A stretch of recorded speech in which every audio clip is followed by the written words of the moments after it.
Hello, and today on Hindustan Astrology, we have a very dear friend of mine and a colleague in Vedic astrology, Sun Goddess Ashley, and she is a tarot reader, professional tarot reader, and oracle cards as well. And she's a Vedic astrologer from Los Angeles. So I thought in this video, we could get to know you a little bit and find out about what your background is and what your approach is and just kind of some thoughts about this next year. So welcome, Ashley. Hey, thank you for having me. I Oh, really you're appreciate the welcome. opportunity to come on your channel. Thanks, Katya. You're welcome. You're welcome. So how are things out in Los Angeles? It's been good. Yeah. As far as like the weather, it's been rainy the past couple days, but it's nice, Yay! refreshing. I love it. It's a good change. So the fires have calmed down. Oh yeah. Okay. And the rain has kind of cleared out some of the smoke that was left in the air from the Yeah. fires too.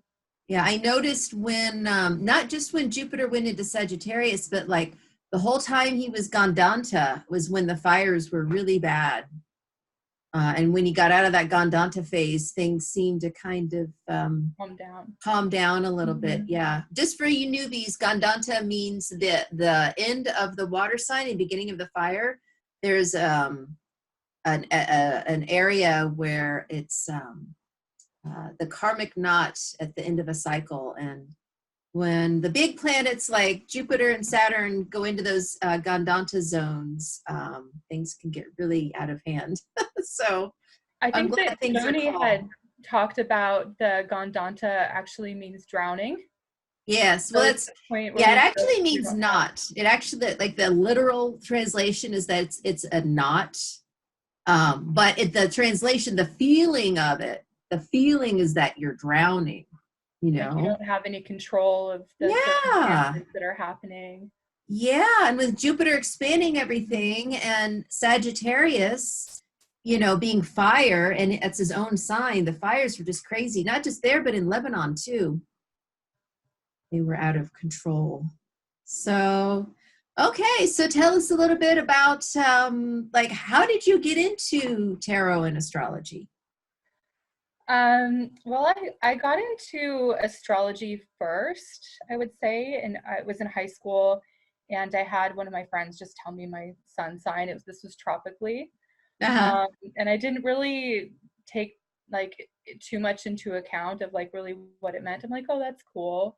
Because as a Um, practitioner, you are a Vedic sidereal astrologer, yes, that's correct? correct. Yeah. Okay, But just to over the make that years, I clear. guess, huh?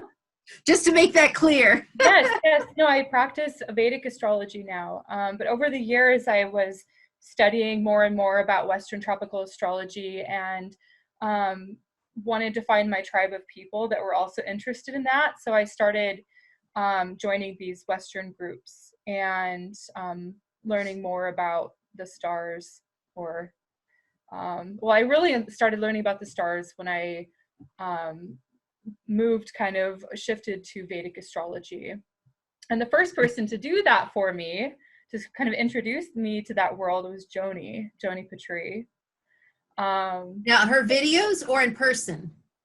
Actually, she was a guest speaker at one of the tropical groups that I had attended. Yes, she does a lot Um, of Western astrology conferences. Yeah. yes, she does. I think her friend uh, Laura, who does a group down in Southern California, she ended up coming to visit and doing a talk with that group. It was down in Laguna Beach, and I think it was called Scan. And that was like a while ago, I think back in like 2010 or 2012. Okay. So yeah, that was when I kind of first heard about it. But then when I really got into it was when I went to the first Sedona Vedic Astrology Conference Okay. in What year was that? 2015. 2015. 2015. Mm-hmm. Okay. So it was 2 years before I got there. Okay. Very Yeah. cool. And I saw Joni there, and I actually had a little bit of a crisis of consciousness. It kind of blew open my perspective, and it made me very uncomfortable because I was attached to the beliefs and the things that I had learned. And I'm like, what do you mean I'm not this particular sign? And but I feel like it just sort of blew open everything that I was like preparing myself to see. And it just made a lot of sense. I feel like my chart made a lot of sense. And when I came back from that conference, I tried to apply these new concepts to the Western tropical system. It just didn't work. So I've been kind of on my own for studying and learning. Thank God for YouTube and books. I've ordered a lot of books just to study and read on my own. So I guess I'm kind of self-taught in that. But you're And then taking the recently, course, aren't you? I've recently, well, I'm certified Western tropical astrologer through ESAR. Um, but recently I had met Sanjay Roth, There you go. Guruji Sanjay Roth, and I'm a new student of his. So I'm actually, for the first time, going through a formal like course. Oh, that's wonderful. And I Yeah. think that's what, like, you really have to do that if you're serious about really Mhm. studying it, because you really need someone to lead you through the material, and just kind of, and it really, I mean, it makes it easier too when you've got a guide and a teacher, because Yes. you don't have to waste time on, misinformation. And so that's great. Now, what's the Right. name of this course? It's the it's we're studying Brihat Parashara Horashastra, but Mhm. you can go to his website and get more information about it. It's Okay. Sanjay Roth's website, sroth.com, I think. Very cool. Mhm. Very cool. That's Yeah. great. So it's interesting So that you had a crisis of consciousness when you switched. yeah, And that's something that I think a lot of people have. I mean, especially people that are really attached to being a Leo or really attached to being a Scorpio. All of a sudden they're a Cancer, or they're, a Libra. And it's like, wait a second, that's not who I am. I've always been this thing, and the okay. worst ones I found, the people that in Western astrology are Aries, but then they have to go back to being a Pisces and Vedic, and their minds just explode. They are just like, no way, I am such an Aries. Da, da, da, da, da. But the problem is that you identify, your ego identifies so much with that Western sun sign that you don't allow other parts of yourself to come out. It's like it's misleading.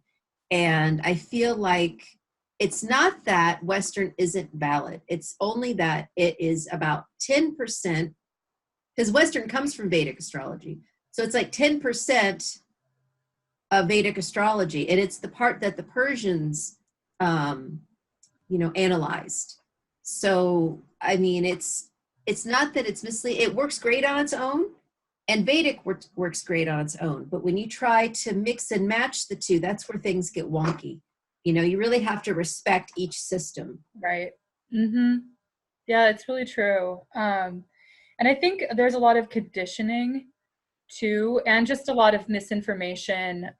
If like a fish is told it's a fit, like a seal, or a fish is told it's a rabbit its whole life, it's going to think it's a rabbit. It's going to act Um, like a rabbit. It's going to act like it. right. I mean, yes. So if you're told something over and over again and you just condition yourself to believe that, of course you're going to attach that and you're going to believe it without any real, and it does you a disservice because it actually allows you to not have to do any deep introspection. Bingo. You can kind of just sort of gloss over it and be like, oh, I'm this and these are my traits, and without having to really, you Well, know, and I found that this whole new, tropical Vedic astrology movement, they seem to be people that are attached to their Western signs, and they don't want to give them up. And so they're like, well, we'll just take the nakshatras and put them on top, yeah. make it Vedic. Well, no, it doesn't really work like that, you know? Uh-huh. So, but I I'm tend so, to agree. Yeah. yeah. So, after you switch to tarot, or I mean to Vedic, um, and you've been doing tarot this whole time. It's kind of, Yeah. So tarot was like a parallel practice. So yeah, I started that I think back in must have been 2007. I took a class just for entertainment at a metaphysical store up in Washington State, where I'm from. And it ended up kind of like snowballing into something bigger. So I would read books and go to these classes on tarot, and then I started practicing on my friends, and my friends were like, hey, you're pretty good at this. You should maybe think about charging people. And it took a while for me to get comfortable with that and doing it professionally. But, once I moved down to California, I was going to school. And I think I was just kind of convinced or like pushed into doing it professionally. So I wanted to be a marital and family therapist. But because there was no astrology actually offered in school, which I would have really rather to have had that option. But our school systems didn't offer it. So I guess I kind of just took the next best thing, which is psychology and then spirituality. So I graduated from a seminary school. I have a minor in biblical theology. Wow, that's so cool. Yeah. So I think it was just kind of a natural thing for me to get into tarot. It's like, I love all of the divinatory arts. Well, you're incredibly psychic and you're a very good reader. And I feel like, I really like astrologers that also do tarot because it allows you to not force your scientific ideas onto the chart. It's like, yes, we know that all of these things are true about these aspects, these yogas, this, da, da, da. And I find people that aren't very intuitive, they stick right to the science. Mm-hmm. People that are intuitive, they let the chart emerge and they kind of let things pop out at them. And I find them to be better readers, Not everybody's meant to be a good reader. Some people are better researchers, Yeah, and you really bring up a good point about keeping like the science on one side, and then the tarot is basically the art. So you have like this ancient science, and then you have an ancient art form, and you can kind of marry them together and then get the left and the right brain working together. Yes. When you're doing a consultation, and it's really beneficial. Also, there can be a little bit of a discrepancy between what ayanamshas to use and what dasha systems to use. So when you're doing forecasting or making predictions in a chart for your clients, and then you do a card reading to kind of verify what you're seeing, sometimes what you're seeing in the cards is actually what you exactly just said in the chart, but it's like 3 months off from when you saw it happening. So it's interesting. Right. Yeah. Yeah. So messing with that ayanamsha. And what do you use? What ayanamsha do you use? I just use Lahiri. Yeah, I do too. I like tradition, so. And what node do you use, true or mean? I use the mean node. Uh-huh. And yeah. why is I think you use true node, right? I use both. Okay. Well, my software is set to true. Okay. But what I do is when the eclipses come around, or when they switch signs, like this year they switched, there's like a 2-week period where, the mean node happens first and then the true node happens. And I find they're both valid. Mm-hmm. And I actually found that more, I think, bigger events happened when the node switched in the mean calculation. Rather than find it's kind of like a shadow period between the two. And I'm going to tell you why. And I only know this because my husband's a physicist. Okay. Oh, cool. And the true node is that saying, oh, okay, well, the planet doesn't just continually go forward. The planet is wavering, right? It's going forward, and then it's going back, and then it's going forward, and then it's going back. And it's kind of doing this little push and pull thing, right? Well, it's not really going backwards. What it's doing is it's wavering in the magnetic field. Okay. So that's why using the mean calculation of that sometimes can reveal more truth. And sometimes the true node can reveal more truth. It really kind of just depends on the day and what event you're looking at. And I always just say, look at both, but my software is set to true. Okay. So I think they're both valid. I really do. Because you have to remember everything is from our perspective on Earth. So we're looking at it and it's from our perspective that it's going backwards and forwards, right? Right. Right. It really is traveling forward, but it's a speed thing. It slows It's like down. it would be like the phenomenon of a retrograde planet. Like it's not actually moving Precisely. backwards, but just from our Being perspective, it appears to be moving backwards. It appears Yeah. correct. It's just Mhm. actually slowing down. So I Yeah. think that, if somebody's going to just be gun ho about either way, well, they're missing half of it. Well, I think that falls under that religious fanaticism of like, no, it's this way or nothing. You Exactly. can't And be too attached to your beliefs. that brings us to part of the topic of today Okay. talk, which is your take on what's happening with, Jupiter now being in Sagittarius and will go into Capricorn in April. And Saturn is now in Sag and will go into Capricorn at the end of January. And then a year from now, right now they're conjunct with K2 and Pluto in Sagittarius. But a year from now, Jupiter and Capricorn are going to be conjunct Saturn are going to be conjunct in Capricorn, excuse me. So, what is your take on this, and what do you see coming up for next year? So I feel like a very significant date in January would be the 23rd, when Saturn actually moves into his own sign of Capricorn. And that very day, we also have a new moon in Capricorn, and new moons are new beginnings, and it sort of ushers in this wave of that energy of the cycle that's going to Yes. it's sort of like the theme. It's like, okay, this is the anytime you have a new moon, it's the theme of the next 28 to 30 days cycle. So I just find that really significant that we have a new moon on the day that Saturn enters its own sign.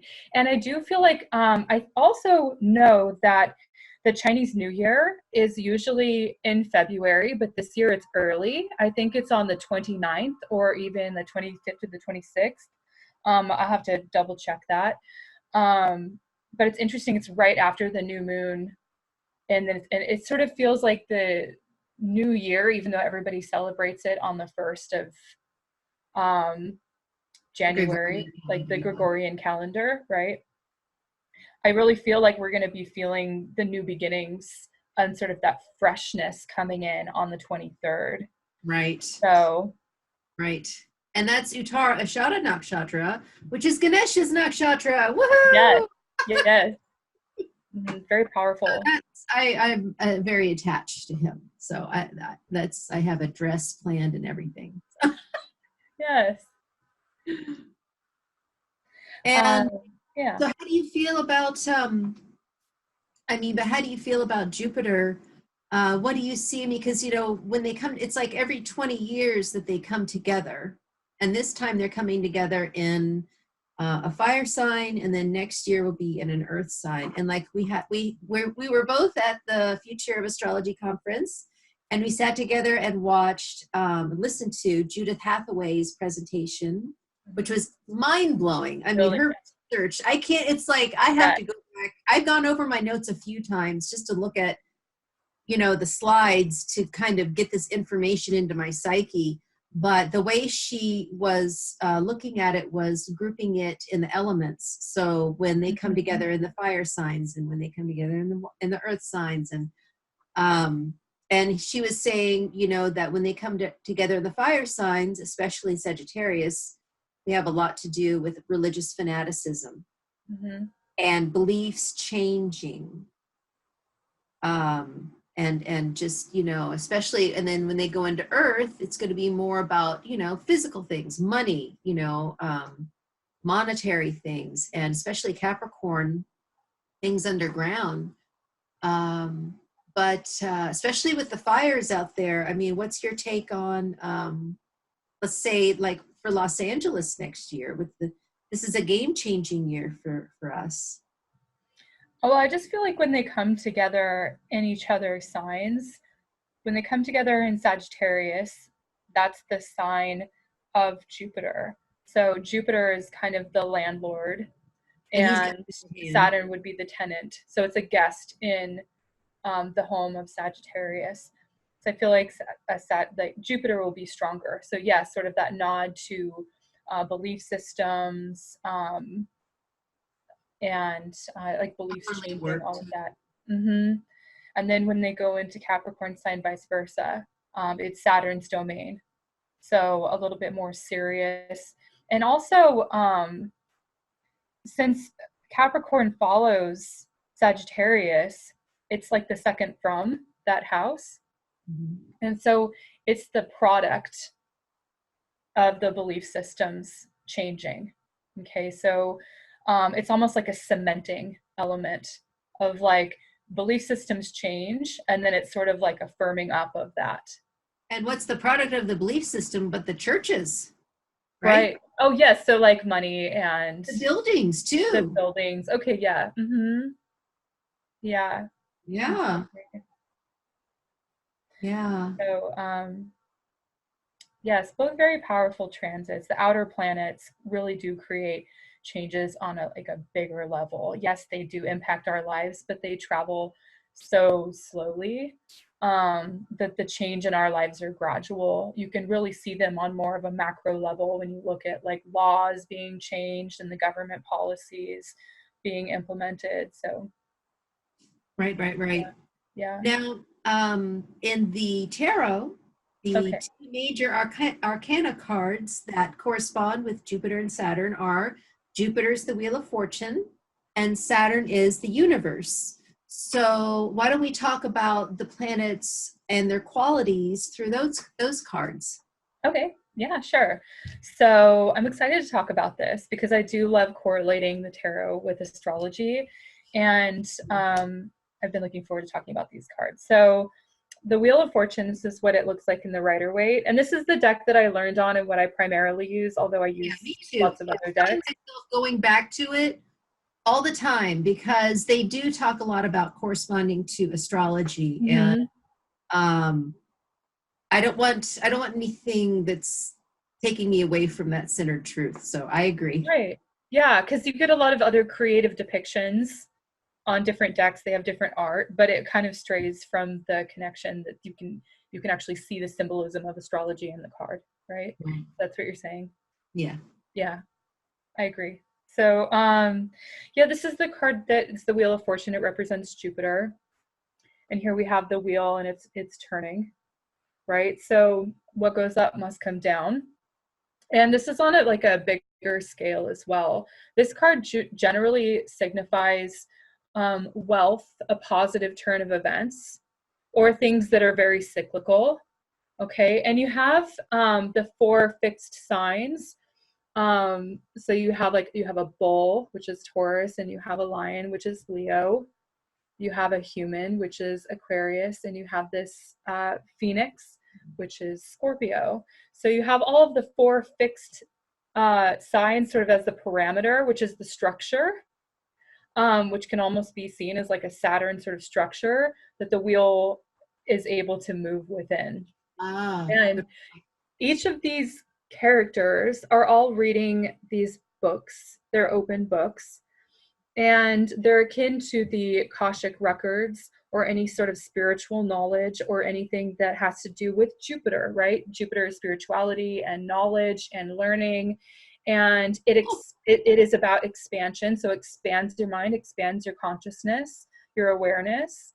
So you can really see that. And also you have this Sphinx here at the top, which is a symbol for ancient occultism, mysticism, and knowledge. And it's interesting that there's like this sword here, this sword of truth, sword of knowledge. And it's very similar to actually that sword of truth and sword of knowledge is in the um, justice card. And it's really about rulings and fair rulings. And you do see, since Jupiter rules the natural ninth house of Sagittarius, which is like higher courts, it's not just higher education, and long distance travel, but it's also like judges, right? People who are moral, ethical, making decisions and rulings. Mhm. So you see that at the top of the card there. Mm. So I don't know if that's what you were wanting to know, but um, that's kind of a lot of the symbolism that I see in this card do represent Jupiter, and that's how I would explain that. And when it comes up in a client's reading, like, what do you know automatically when you see that? I know automatically that there is going to be big changes, and it oftentimes represents travel or relocation, not just like travel, like, oh, I'm going on a trip. Although sometimes if it's paired with other cards, you really do have to look at card combinations. But it does look like either a big trip or long distance travel, where a person's going to be going here, here, here, and here, and it's going to change their life for the better. Usually there's really good qualities with this card. I would say 9 times out of 10, I just know that there are really great things coming, blessings, right?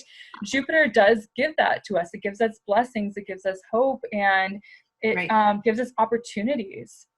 One But thing I found though with the card is that in order for these new things to come in, we have to have a space for them to come in.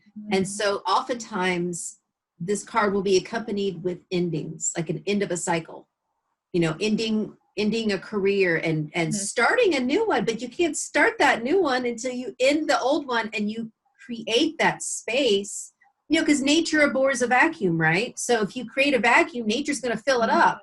And that's right. Jupiter energies coming in, filling it up, but he can't get in there if there's no room, Yeah. And so sometimes it can be letting go of something that's, you've completed the cycle. Yeah, and the Wheel of Fortune is card 10. So you can see up here there's numerals, like Roman numerals, and 10 is 1 and 0 together, right? So 9 is the end, 9 is completion, and 10 is the bridge between 1 and something new. So 1 and 0 is 1, really. So it's the end and the beginning. I am the Alpha and Omega. I am the beginning and the end.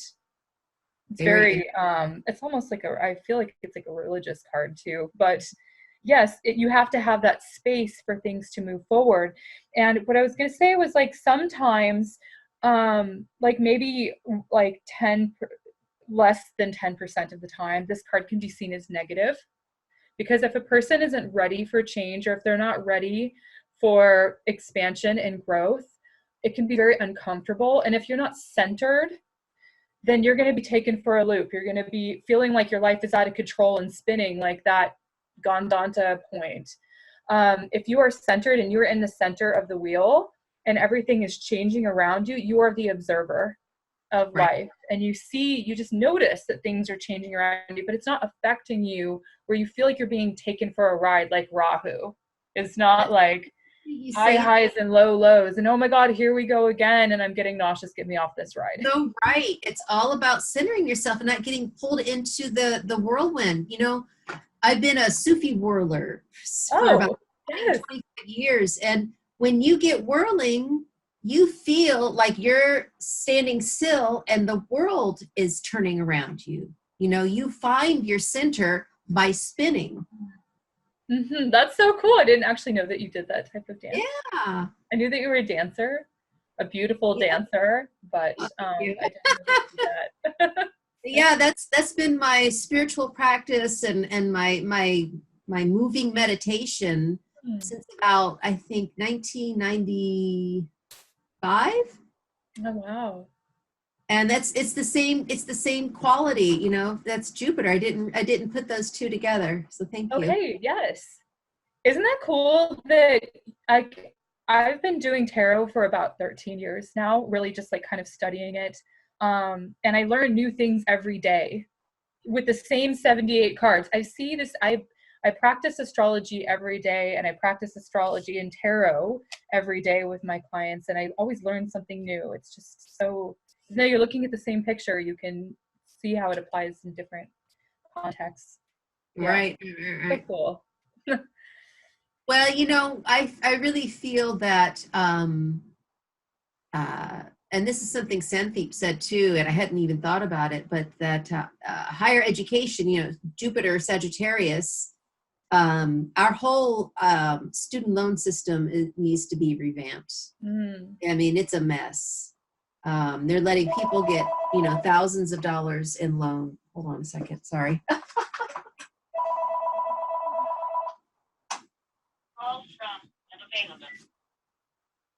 But it's gotten to the point where, I mean, just to get in, these parents are paying thousands of dollars because their kids can't pass the test. And why can't their kids pass the test? Because they're testing people to one kind of learning style. There are so many different learning styles, but they don't have the energy or time. They're too lazy to revamp the system to make it actually effective so that everyone can learn. Right now, it's geared towards people that are good at math and science, and so the whole thing from top to bottom needs to be revamped. And this is something I see with particularly the conjunction of Jupiter and Saturn next year. Yeah, and this topic has really been rising in popularity, especially with the woman from Full House that was like paid. Oh, Lori Loughlin, yeah, who got her, yeah, and and look, I'm not saying that what they did was right, but the fact is that they're just the players. Don't hate the player, hate the game. Oh my God. Okay. Going after these universities who are accepting the bribes. They know what's going on. Well, I mean, are you kidding me? They're just vilifying these poor parents who are actually doing what is asked of them to get their kids into school. I'm sorry. I think that, these universities need to be taken to task. Well, judge not lest ye be judged. So yes. I guess it's easy to say like, oh, how they could possibly do that. But if it was your child and you had a ton of money, maybe you'd do it too. I don't know. Anyway. And they're told that it was a donation. That's the thing. I mean, it was just lie after lie after lie. And they're just trying to uphold the social order, right? I feel like this is coming up though. I really love Hassan Minhaj and I watch Patriot Act like all the time. Hassan Minhaj. Who's that? He's basically a comedian that is, but I actually saw a recent interview of him on Jay Shetty's channel. And he was a Buddhist monk. Jay Shetty was like this, has sort of brought Buddhism and like spirituality to online. Anyway, he interviewed Hassan and he said about him, like, you're basically like, a comedian or an activist that's disguised as a comedian. I know a few of those. He's really popular with like the millennials and, I guess, anyway, we're going a little bit in a weird direction, but the reason I brought up Hassan is because he went to Congress, and actually you can Google it, you can YouTube it, where he talks about student loan debt. And huge crisis, and he's been kind of like a spokesperson for like a pop culture to actually get in. So you're seeing more of this merging of like pop culture and politics. That's interesting. So it is really interesting. But yeah, I think that, yes, that's one theme, maybe merging of pop culture and politics with Sagittarius and Jupiter and Capricorn coming together, and also rewriting laws and restructuring our laws and our systems, and also maybe even a student loan debt, because the 9th house, again, Sagittarius, Jupiter, it rules higher education, right? Right. So you kind of see how things are building up. Right. Yeah, it's the buildup. I mean, that's the buildup to the crash, right? Yeah. So let's talk about the universe card. Oh, yes. Okay. This is one of my absolute favorite cards. Whenever it comes up, I'm like, yay. I love it too. So I have it here. This is what it looks like. It's the universe. It's titled the World card in this deck.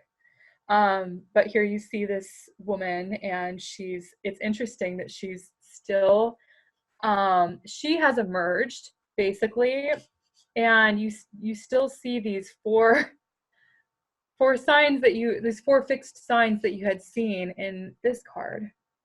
Mm-hmm. right? And they're both circular. You do see that. So basically, this wreath here is the wreath of victory and accomplishment. And this ring basically is literally like the rings around Saturn, could be. I hadn't gotten that before. Yes. Very cool. But Saturn is the outermost planet in our solar system because you have the rings of the borders, at least with Well, but with the visible traditional eye. Vedic. Yeah, yeah, Yeah, yeah. And just for people that are new, in Vedic astrology, they don't, we don't use the outer planets, but I use them because I do Neo-Vedic astrology like Joni does. And, mhm. but traditionally, Vedic only uses the planets that are visible to the naked eyes. So Saturn is the furthest one. Right. Yes, because the ancients didn't have telescopes, or yeah, they weren't really able to see the outer Well, and there's planet. also a lot of ideas, new ideas in astronomy Mm, that the outer planets weren't even around right. 50,000 years ago when the Vedas were written. So it wasn't just a matter of not seeing them; they didn't feel them They either. they weren't there. They just entered our solar system. Exactly. That's interesting. I've Yeah. also heard other theories, and I don't know if this is correct or not. It's just a theory that they were able to perceive these energies without seeing them. Oh, I'm So, sure. I mean, if they were here, there's no way they couldn't perceive them because it's all, quantum entanglement, right? I mean, we're one yeah. solar system. So, So I know that Joni uses the outer planets, and so do you. I personally don't. I just use the 9 Navagrahas, the uh-huh. Sun and the Moon, Mercury, Venus, Mars, Jupiter, Saturn, Rahu, and Ketu. It's a beautiful pattern when you have rulerships, and you have dual rulerships, and Oh, right, every sign is connected to a planet. right. So either way, this is the last card of the major arcana. There are 21 cards. Actually, there's 22, but the Fool is card 0, which is not a numerical value. So it's actually just spirit. It's not really a number. Right. But this is the last numbered card in the major arcana. Mhm. It's 21 Right. here. So it represents endings, right? But it's not just endings like you know, there's nothing left to look forward to. It's an endings as like you've earned this these accolades. It's a card of respect. It's a card of reputation. It's a card of what you have done to build along the whole period coming up to this point. So a Right. lot of times when I see this, it's something that someone has earned, like they're graduating from school, or they're, whatever, or they're moving on to another phase in their job because they've put in the hours and they've put in the work. So when I see this card, I just know for sure that something is wrapping up.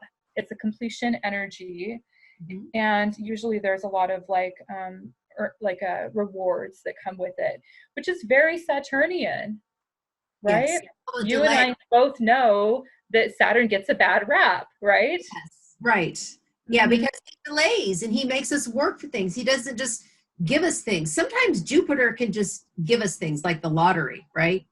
That's not Saturn's energy. Saturn is like, no, no, no, no. You will work, but and here's the thing, I'm sorry, when something is given to you for free, you do not appreciate it as Value much it. as Mm-hmm. when you have worked so hard for it and you know that its thing is coming, and when it finally gets here, it's the feeling is so much better than if someone had just handed it to you.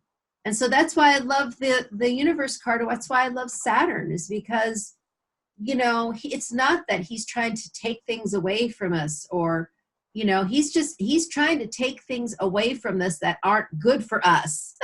Right. Yeah, exactly. Mm-hmm. So that we can become successful, right? Yes. It's a planet of like mega wealth and success. Right. So either way, the world card, she's just in this wreath of victory. And it's interesting. I almost see this card in being in like 3D, where she's almost like behind this wheel here, almost behind this wreath. Uh-huh. And she's about to be born or enter like come through the wreath into another dimension, And right? also, the path of growth is not linear, it's a spiral. So Yes. if you're in the spiral and you're looking up, what do you see? You see a ring, right? Mhm. So Yeah. it's like she's Like the underneath, zodiac.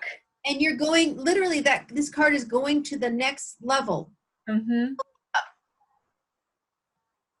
Yeah, yeah. Time is not linear. Time is circular, just like the zodiac, just like the planets. It's beautiful. And time, Saturn rules time. And, Yes. it's because it's Hmm. the heaviness and the gravity of Saturn Yeah. astronomically does not Right. come from dirt or earth. It comes from the magnetic field. It's the heaviness of the pull of the magnet. That's why Saturn is so intense. And Saturn itself is a light planet, and they say if you were to put him in water, he would float. And that's the Right. air quality. The Mula Right. Trichotis sign of Saturn is Mhm. Aquarius. Right. So I'm like, everyone's so focused on next year, 2020, the election, and Saturn and Capricorn, and I'm looking at the next one in 4 years, which is 2024, because Saturn's going to be in his Mula Trichotis sign of Aquarius. Hmm. Jupiter's going to be in Aries, and then we're going to have 5 planets in Pisces for the eclipse. I mean, I think 2024 is the election that's going to be really putting us on a new course. The next 4 years is about Saturn and Jupiter, breaking down the old, breaking it down, composting. We're creating compost so that in 4 years we have this incredible garden and we can plant these new seeds, and things are going to blossom again. I want you to share with me about the wall situation. Oh, What we were what I said talking before. earlier. Okay. That was interesting It's to me. We actually didn't get something. that on the recording. Okay. Well, this is something I'm going to talk about in my full moon video next too. But just to give you Okay. a little hint about it, and I need to do a little bit more research into it. But when I saw this right away, I was like, oh. So the last time Saturn was in Purva Ashada Nakshatra in Sagittarius, of course, was 1989. And that was the year that the Berlin Wall was taken down. And the day that it was taken down, Saturn was in Purva Ashada and Jupiter was opposite. So instead of having a conjunction, we had an opposition, and Jupiter was in Ardra, Mm. in Gemini.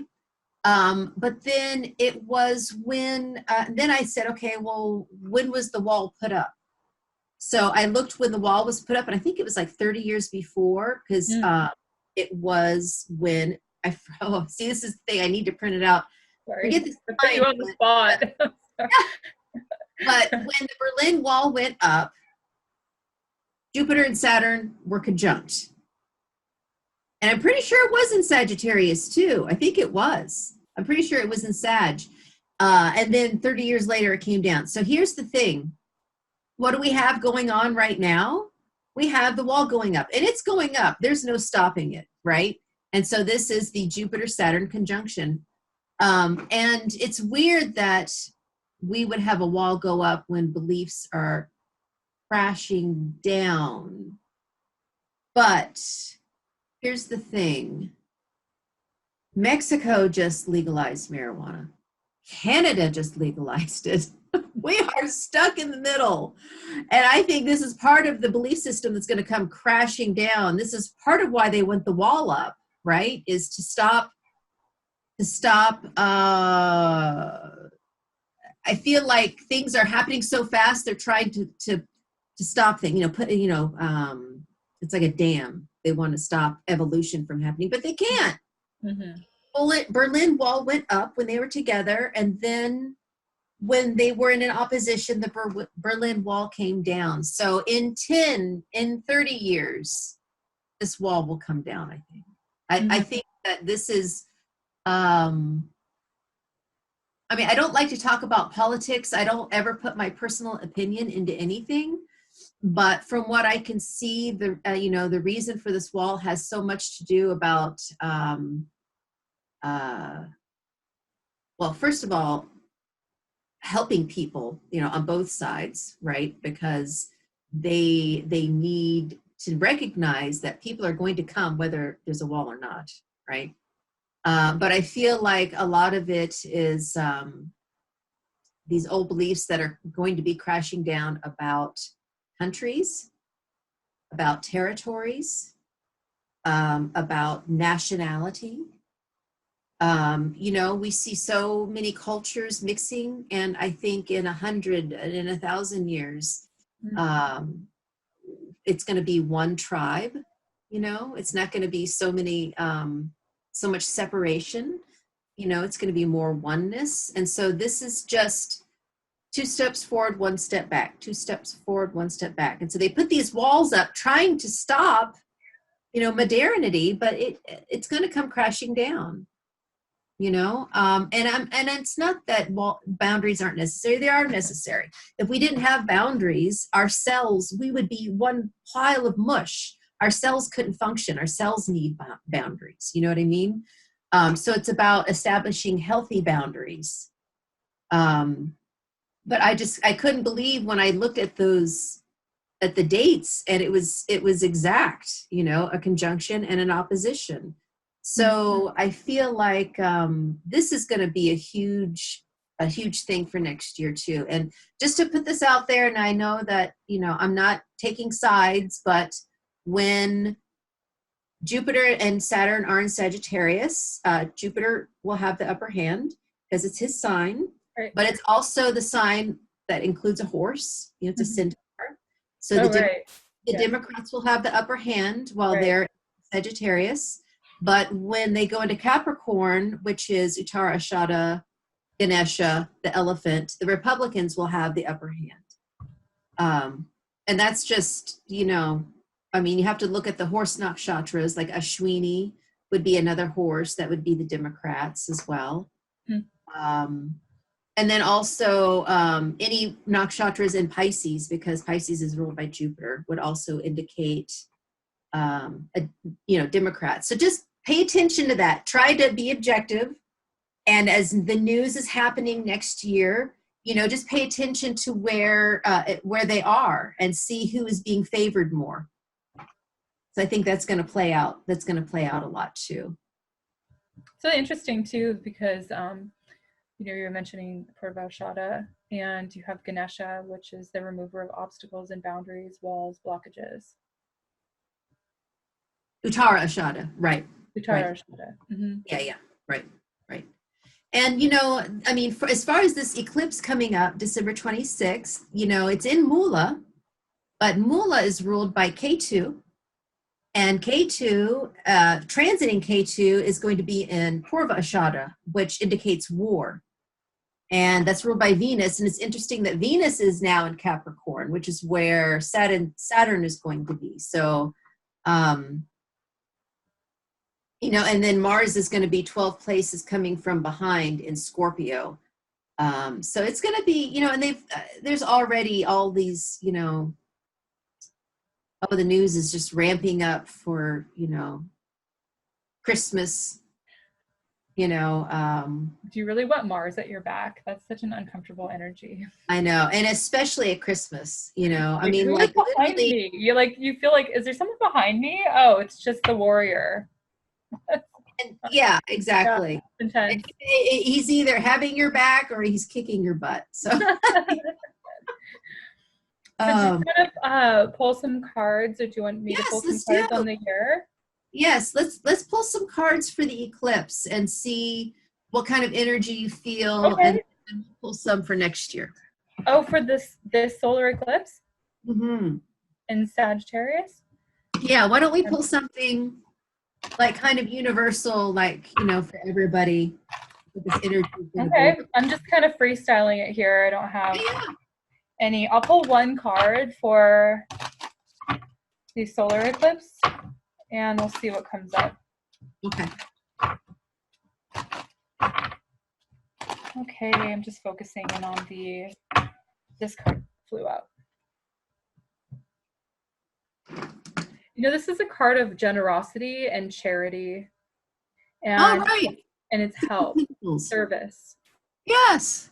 And it's almost like service is in like the sixth house, like sixth house Virgo sort of energy. There's 6 coins there. But the person who's actually giving to those in need is actually being very fair. He's got his scale, so it's very measured of like what I'm giving. He's sort of weighing, is it worth it? What is the value here? Almost like sort of that Libra energy. And what's really interesting about this card is that you see 2 beggars and they're both asking for a change. And if you notice here, there's a very subtle pocket, a very subtle image here. He has a pocket. So this person actually has a meal ticket who's asking for help, and this person does not. So it's almost like separating the needy from the greedy. And being fair in how you divide your time, your energy, your resources, your knowledge. Yeah. So I just got this weird feeling. You know how the internet broadcasts your creative passions and knowledge to everybody, right? So it's almost like the sun. The sun shines on everything and everyone equally. On the devas and the asuras, right? Not everybody is meant to know certain things. Right. That's why they have the keepers of knowledge. That's why because people that are not worthy or not ready or not supposed to, for whatever reason, have certain knowledge, is because they can misuse it. They can abuse it. Becomes astrology, for example, becomes something that you read in Cosmo magazine. And that's the negative side of Jupiter, is hoarding. Hoarding knowledge and hoarding coins. You know, like the dragon with his gold coins. Right. You know, where Venus wants to give it to everyone, you know, but Jupiter just thinks she's a whore, you know. But they don't get along. But the thing is that, you know, Jupiter accuses Venus of charging money, but Jupiter charges money too. Look at universities. You know? You know, Jupiter's debilitation sign is Capricorn. And when you're talking about the negative aspects of giving in generosity, you have Capricorn. We didn't even say that. You're so right, because he's debilitated next year, but he goes into Capricorn. So he's really going to have the upper hand. So this eclipse energy can be a foreshadowing. And by the way, we have 6 here on the card. Do you remember 6 coins? Usually eclipses last for 6 months. The effects can be felt for up to 6 months because you have the next cycle of eclipses.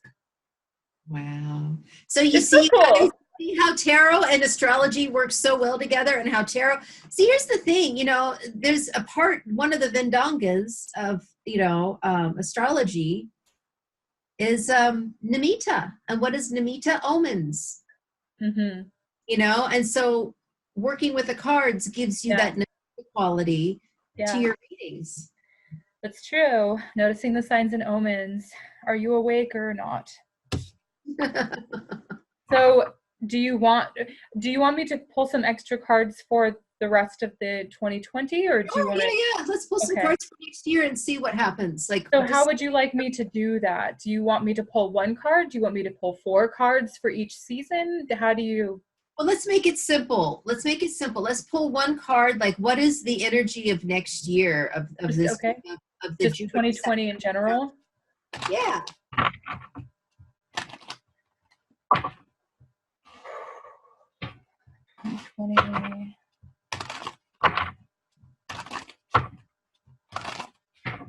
I want you to tell me when to stop shuffling. So you can help me. You could be a part of it. Okay, now, top card. Interesting. 6 of coins. Well, we're getting a lot of earth. We have 2 minor arcanas that are both earth. 8 of coins, 8 of pentacles is about hard work, labor laws, It's about just sort of continuing what you're supposed to be doing, but Labor, this building person the is, wall. And here's the thing. I mean, there is a wall right here. and we have to ask ourselves, why are we building the wall? Like why are these people so desperate to leave their countries that they will risk their lives to come here? What is the driving force? And what is that? Money. Yeah. Taking care of their families, right? So the big question is why. I mean, it's not just the United States, but why aren't these countries taking care of their people? Everything Why, boils down to, that's the $64,000 question. Why do they want to leave their country so badly that they would risk their lives? so kind of moving away from politics a little bit, how everyone can be affected on a personal level is building walls in their life. Walls Right. are boundaries. Okay. So boundaries are important to have to keep people in and to keep people out. This is personal boundaries, energetic boundaries, saying no when I don't want to do something instead Right. of people pleasing, right? Or it's also about sort of being focused on like what I'm doing instead of what is this person, and this person doing. It doesn't matter. We have sort of this barrier between me and you, right? It's not a cage. It's not like this person is being, sort of locked in. You actually see there's a lot of sky here. It's pretty open, but there is a nice boundary that he's working on. This card doesn't necessarily mean boundaries, but it's interesting that you did see a wall in it. And as above, so below, right? So on a macrocosm, on a microcosm, everything is connected. So yes, we have this political thing that is happening, but we also have this reflected in our personal lives. It's It's the work. boundaries.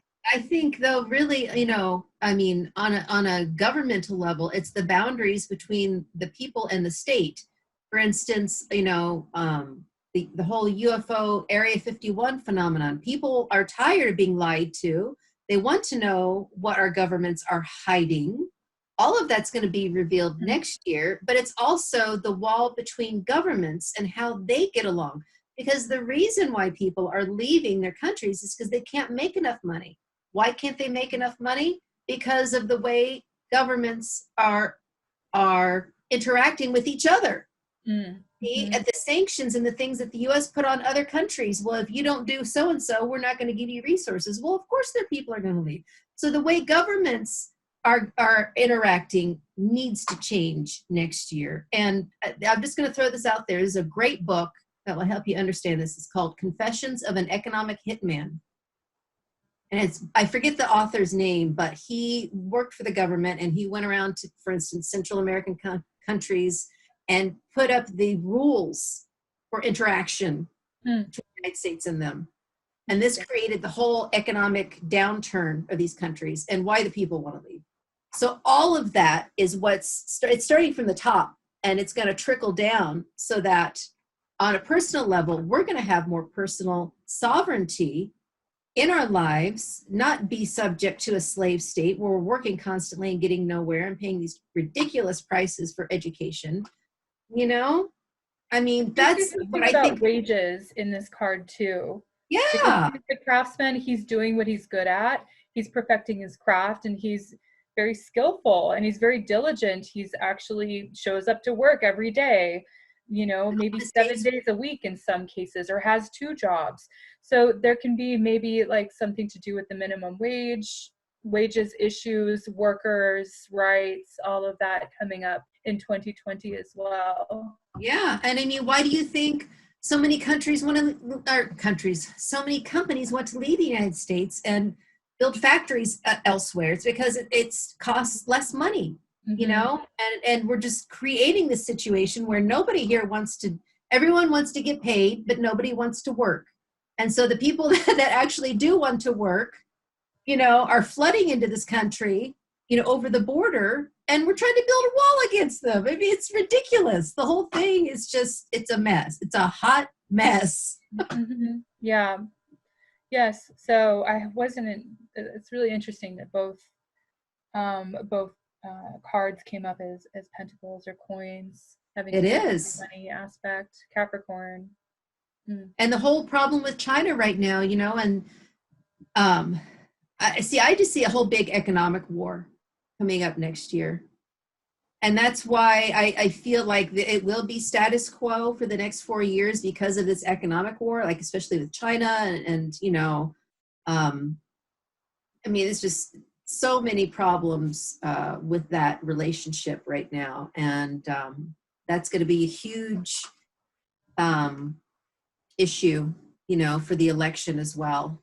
I think that there's definitely like a turning point that happens in 2020, but I also see that there's going to be slow and gradual changes where it's sort of like going to it's a little tedious, where it takes a lot to kind of build upon the next thing. And in order for laws to get passed, there's so many, like there's so much red tape that's there. So I think they're working on things, right? And it just shows like also for us to be working on our craft as well. Yes. Right? Yeah, because I mean that card is not the card of a criminal. No, he's a hard worker. Look, he's like that's somebody who does an honest day's work. Yes.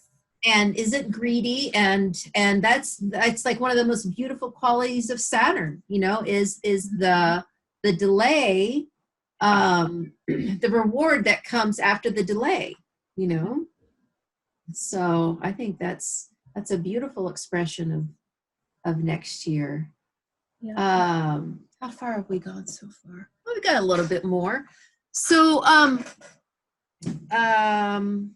what else would you like to say? Do you want to maybe, I have an idea. Let's pull a card for the Jupiter-Saturn conjunction in Capricorn a year from now. Like what's the end result of this energy? Okay.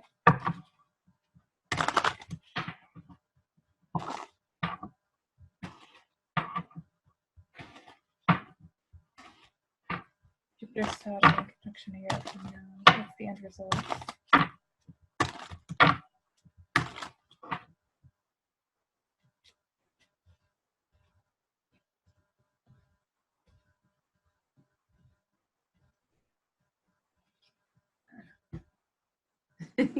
Finally have a major arcana. Ooh, Judgment. Is that Judgment? Yes. Okay, I'm sorry, I have my glasses on. Yes, it's the Judgment card. Wow. And you know what's interesting? It's the card right before the World card. This is card 20. And we were mentioning the World card earlier is the card 21. That's the final. But this card means it's usually a rebirth of some sort that affects everybody. So in this card, you see everyone kind of coming out of their coffins or out of the woodwork, basically coming out of hiding and sort of emerging for exposure or exposing things that have been hidden. Like you were saying before, we're going to find out a lot of things that have been hidden from us. Judgment, judge the law, a lot of laws changing. Yeah. So when I see this card for people, like in their readings, I usually see it as like a return or a rebirth of some sort, but it's a clearing out energy. I do a lot of readings for people who want to know about their work and relationships. Mostly women want to know about relationships and mostly men want to know about work, as it should be. So I feel that when women ask, like, is my ex-boyfriend coming back or whatever, and I get this card, I'm like, yes, there will be a return. But again, it's the card right before the ending result. So yeah, maybe he's coming back for closure, right? This person's not meant to be, or coming back to teach you something else. Like, did you want to go round 2 with this person when it didn't work out? So when we have this relationship with, our government, there's some sort of like round 2. Here's something happening again, right? So that next conjunction will be sort of a return of what we were seeing initially. It's like, oh, here we go again. Yeah. So and that has a quality of Purnavasu to it, Yeah. Yes. Totally Punarvasu energy. The return of the light. What's the planet that goes with this? Is it Uranus? I can't remember. Well, this card is like, I don't use It's actually Pluto. This It's in this Pluto. Okay. particular in the cards I do use the outer planets, which is sort of weird, Yeah. but I don't use it in. Well, they traditionally they go with them. So, well, Yeah. but isn't it interesting that Pluto is riding along with Jupiter and Saturn next year as well, my dear? Mm. It's They're sort of right this overturn, right? And what is Pluto? Pluto is the power of the small. It's Mm. the power of a virus to take you down, you know? It is Yeah. the power of the people. It's like you're much stronger, right, as a group than you are as an individual. That's the power of Pluto. It's also the power of the hidden, just like, mafia organizations are hidden. That's very Pluto. And when Pluto was discovered, it was when all of these things were happening with mafiosos and the government and in the 20s. So it's that power of I see it as the power of the people, really. you Mm. know It's definitely a rebirth, a reform sort of energy. Reform, like reforming. Mhm. But it also can be like, I hate to say this, but I don't really know, but like it's kind of like crossing over can be sort of like A death. maybe groups of people being liberated from their bodies. I don't know how to say that in a PC sort of way that's not like spooky. Right. Well, maybe laws surrounding death will change at that time as well. Could be. You know? But you did Uh, mention war, and this would be like yeah, and lots of war. families going to heaven. Yeah, unfortunately, war is something. But maybe not. Maybe it's just reform, a Right. rebirth of some sort. Anyway. Right. Very interesting. Wow. Thank you Yeah. so Oh, much. you're welcome. That totally shed light on these planets and how they express themselves and some things we hadn't thought about before. Yeah, I Yeah. agree. Wow. This is fun. Thank you so much. Is there anything you want to say in closing? Do you have a website? Oh, yes, I have a website. It's sungoddessashley.com. Okay. And I'll put the link in the description below the video so people can just click right on it. Yeah. And you're also on Instagram as Yep. Sun Goddess Ashley. Mhm. She does not have Facebook, so don't look for her. Uh, Facebook. Okay. So, yeah, basically, so I offer Vedic astrology, tarot, dream interpretation, and psychic readings. Right. And she does, works at a couple different shops. And of course, she works at her home as well. But she also does a lot of parties and psychic fairs. So if you're looking Right. for somebody who combines Vedic astrology and tarot and oracle cards or whatever, she's feeling that day, then this is your girl. So thank you so much, Ashley. I so appreciate it. And I'm so glad that we've become friends as well. It's been so nice having another colleague who has a similar viewpoint as mine. So Me I think too. Yeah, I really vibe with you. So I'm thankful for our friendship too. definitely soul sisters. Thank you so much, and have a great rest of your December, and have a safe eclipse. Yeah. Namaste. Thank you.